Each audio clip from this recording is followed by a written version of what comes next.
할렐루야.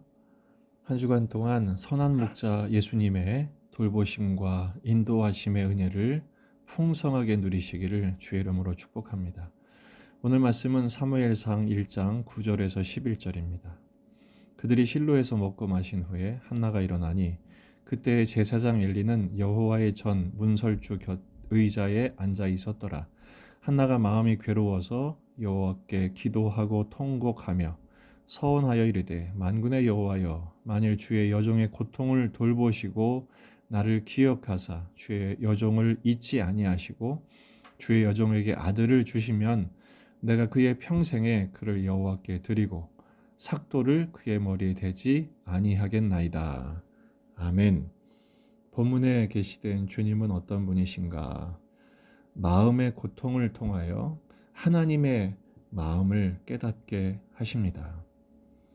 지금 한나는 마음이 매우 괴로워서 하나님께 기도를 하고 있습니다. 이 괴롭다는 말이 마라라는 뜻이죠. 쓴 물처럼 그 마음이 쓰게 된 것입니다. 왜냐하면 불임으로 인해서 고통을 당할 뿐 아니라 분인나가 격분케 하죠. 하나님께 저주를 받았다, 하나님께 끊겼다 라고 격분케 한 것이 한나의 마음을 찌르게 됐죠. 그래서 오늘 본문을 보면 한나는 하나님께 기도합니다. 10절에 보면 여호와께 기도하고 통곡하며 그랬어요. 이 통곡이란 단어가 울고 울다라는 뜻입니다. 단어를 2번 썼죠. 그러니까 울고 불고 한 거예요. 그러나 여기서 중요한 것은 한나가 그 마음의 고통을 통곡이지만 통곡의 기도로 바꾸었다는 데 초점을 맞춰야 합니다. 보통 내가 괴로우면 남을 괴롭히죠. 방향을 사람에게 돌립니다. 하지만 한나는 하나님께 가져간 것이죠. 그래서 하나님 앞에 그 슬픔의 크기만큼 통곡하면서 기도했다는 것에 우리가 배울 만한 점으로 교훈을 받아야 합니다. 근데 한나가 기도하면서 11절에 보니까 갑자기 서원을 해요. 아들을 주시면 내가 그의 평생에 여호와께 그를 드리고 삭도를 머리에 대지 않겠습니다. 나실인으로 서원을 해버립니다. 그러니까 아들의 의사와는 상관없이 엄마가 아들을 그냥 바쳐버리는 격이 돼버린 것이죠. 그래서 많은 경우에 부모 마음대로 자식을 서원하는 일들이 종종 있어 왔습니다. 주님이 주시면 주의 종으로 바치겠나이다. 근데 이거는 많은 부작용을 또한 초래하기도 해요. 사실 오늘 본문은 그런 관점으로 보는 것보다는 한나가 자신이 아들을 낳게 되면 도로 들이더라도 자식을 얻는 서름을 해결하겠다라는 방식의 접근이라기보다는 하나님의 마음을 갑자기 깨닫게 되었다는 것으로 보아야 합니다. 울고 불며 통곡하고 울고 울며 하나님 앞에 기도하는 순간, 그 마음의 고통이 극에 달하여 하나님께 부르짖는 순간, 그 기도의 순간 하나님의 마음과 연결된 거예요. 하나는 지금 불임 때문에 고통을 당했을 뿐 아니라 그 불임으로 하나님께 버림받았다는 그 찌르는 가시 같은 고통이 더 컸거든요. 그런데 그 고통이 하나님의 그 고통을 깨닫게 되는 계기가 된 거예요.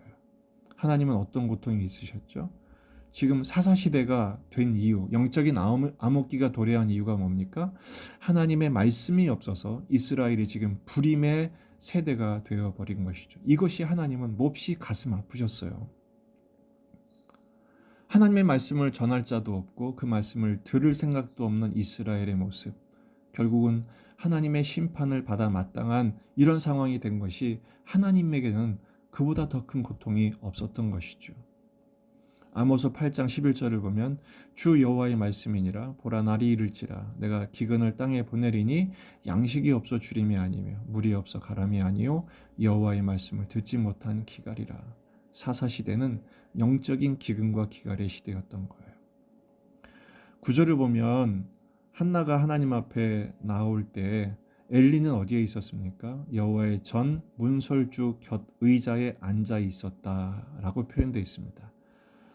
의자에 지금 앉아 있어요. 원래 제사장은요, 하나님 앞에 서서 섬기는 존재입니다. 다시 말해 지금 직무유기하고 있었던 거, 영적으로 나태하고 영적으로 무능한 상태를 고발하는 표현인 것이죠.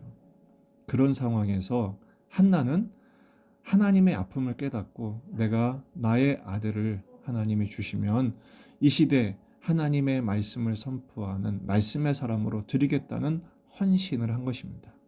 시대의 고통을 깨닫고 그 시대를 향한 하나님의 마음, 하나님의 아픔을 헤아려 그 하나님의 마음을 시원케 드리는 도구로 드리겠다는 헌신을 한 것입니다. 여러분, 오늘 우리가 이 시대를 살아가면서 마음의 고통이 갑자기 올 때가 있어요. 마음이 아프고 눈물이 나고 통곡할 시기가 있다면 거기는 하나님의 뜻이 있음을 우리가 깨달아야 합니다. 그런데요, 그 마음의 고통, 그 눈물을 나의 그 고통만으로 국한시키지 마시고 주님을 위한 애통으로 바꿀 수 있는, 승화시킬 수 있는 믿음이 있기를 바랍니다. 나를 아프게 하신 이유는 하나님의 마음을 깨닫게 하시기 위한 기회라는 것이죠. 그리고 그 하나님의 뜻을 위한 헌신의 기회로 삼는 것입니다. 마태복음 5장 4절을 보면 애통한 자는 복이 있나니 그들이 위로를 받을 것임이라 그랬어요. 한나는 그 고통을 하나님께 드릴 때 하나님의 마음의 아픔을 깨닫게 되었고 하나님의 위로가 되는 헌신을 드리게 된 것입니다. 그러므로 오늘 말씀의 두 번째 적용은 이 고통을 주님을 위한 헌신으로 바꾸는 것입니다. 이사야 6장 8절을 보면 이사야가 하나님께 부름받는 장면이 나옵니다. 내가 또 주의 목소리를 들으니 주께서 이르시되 내가 누구를 보내며 누가 우리를 위하여 갈고 하시니 그때 내가 이르되 내가 여기 있나이다 나를 보내소서. 한나는 아들을 드리면 하나님께 뺏기는 거라고 생각하지 않았어요. 하나님께 드리는 것이 하나님을 사랑하는 거라고 생각을 한 것입니다. 그러니까 그 고통을 통해서 하나님 마음을 깨닫게 되었고 하나님을 위하여 기꺼이 모든 것을 드릴 수 있는 헌신자로 변화된 것이죠. 여러분, 그 인생의 큰 고통과 아픔과 핸디캡이 오히려 주님을 위한 헌신으로 바뀌고 나중에는 이 한나가 놀라운 찬양을 하지 않습니까? 여러분, 그렇습니다. 오늘의 눈물이 변하여 기쁨의 찬양되게 하시는, 오늘의 고통이 변하여 하나님의 마음을 깨닫고 하나님을 향한 위대한 헌신으로 인도하시는 그 은혜의 손길을 깨닫는 기회가 되기를 바랍니다. 오늘 눈물 흘릴 일이 있을 때, 마음 아파 고통스러워하는 순간이 있을 때, 이 한나의 기도가 곧 나의 기도가 되고 한나의 헌신이 나의 헌신이 되며 한나의 찬양이 나의 찬양이 되는 복된 날이 되시기를 주의 이름으로 축원합니다.